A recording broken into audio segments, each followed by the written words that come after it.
विक्रम सिंघे, दोनों देशों के डेलीगेट्स, मीडिया के सभी साथी, नमस्कार, आयुभवन, वणक्कम। मैं राष्ट्रपति विक्रम सिंघे और उनके प्रतिनिधिमंडल का भारत में हार्दिक स्वागत करता हूं। आज राष्ट्रपति विक्रम सिंघे अपने कार्यकाल का 1 वर्ष पूरा कर रहे हैं। इस अवसर पर मैं उन्हें हम सभी की ओर से हार्दिक शुभकामनाएं देता हूं। पिछला 1 वर्ष श्रीलंका के लोगों के लिए चुनौतियों से भरा रहा है। एक निकटतम मित्र होने के नाते हमेशा की तरह हम इस संकट के काल में भी श्रीलंका के लोगों के साथ कंधे से कंधा मिलाकर खड़े रहे और जिस साहस के साथ उन्होंने इन चुनौतीपूर्ण परिस्थितियों का सामना किया, इसके लिए मैं श्रीलंका के लोगों का हृदय से अभिनंदन करता हूं। फ्रेंड्स, हमारे संबंध हमारी सभ्यताओं की तरह ही प्राचीन भी हैं, व्यापक भी हैं। भारत की नेबरहुड फर्स्ट पॉलिसी और सागर विजन दोनों में भी श्रीलंका का एक महत्वपूर्ण स्थान है। आज हमने द्विपक्षीय, क्षेत्रीय तथा अंतर्राष्ट्रीय मुद्दों पर अपने विचार साझा किए। हमारा मानना है कि भारत और श्रीलंका के सुरक्षा हित और विकास एक दूसरे से जुड़े रहे हैं और इसलिए यह आवश्यक है कि हम एक दूसरे की सुरक्षा और संवेदनाओं को ध्यान में रखते हुए साथ मिलकर काम करें।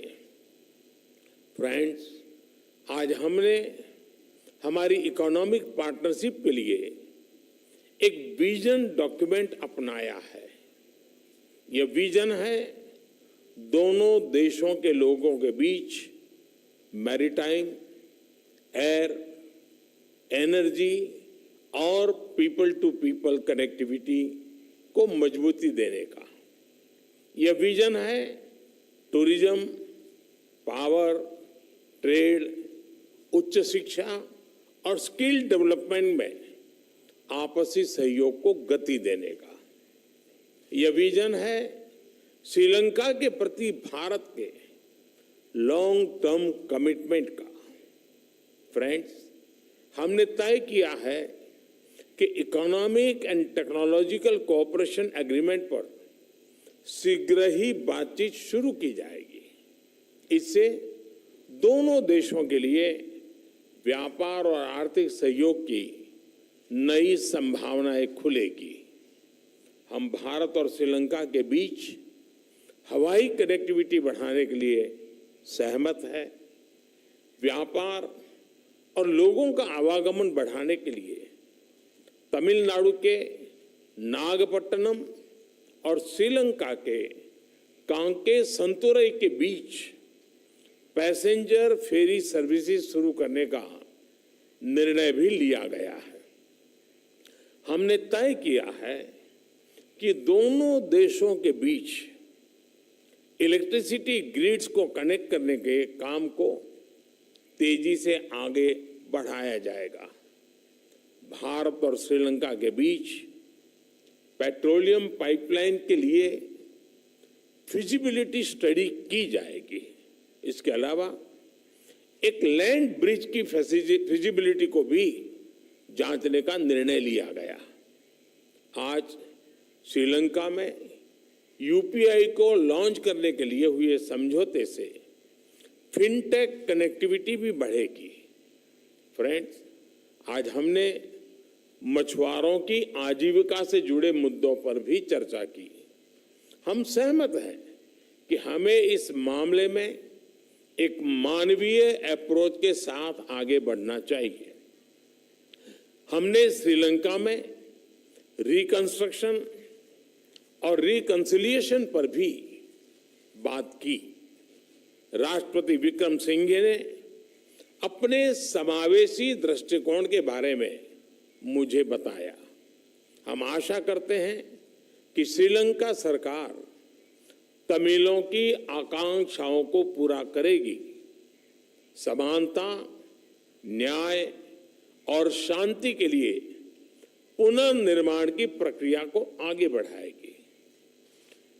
13वें संशोधन का इम्प्लीमेंटेशन और प्रोविंशियल काउंसिल इलेक्शंस कराने की अपनी प्रतिबद्धता को पूर्ण करेगी और श्रीलंका के तमिल समुदाय के लिए रिस्पेक्ट और डिग्निटी की जिंदगी सुनिश्चित करेगी।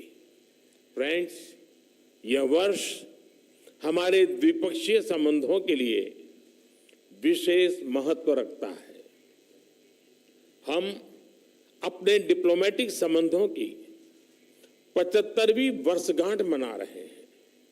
साथ ही भारतीय मूल का तमिल समुदाय श्रीलंका में अपने आगमन के 200 वर्ष पूरे कर रहा है। मुझे यह कहते हुए खुशी है, इस अवसर पर श्रीलंका के भारतीय मूल के तमिल नागरिकों के लिए 75 करोड़ रुपए की लागत से विभिन्न प्रोजेक्ट्स क्रियान्वित किए जाएंगे। इसके साथ साथ भारत श्रीलंका के उत्तरी और पूर्वी क्षेत्र में भी विकास कार्यक्रमों में योगदान देगा। एक्सेलेंसी, एक स्थिर, सुरक्षित और समृद्ध श्रीलंका न केवल भारत के हित में है, बल्कि पूरे इंडियन ओशन रीजन के हित में है। मैं एक बार फिर आश्वासन देता हूं कि श्रीलंका के लोगों की इस संघर्ष की घड़ी में भारत के लोग उनके साथ है। बहुत बहुत धन्यवाद। Thank you sir.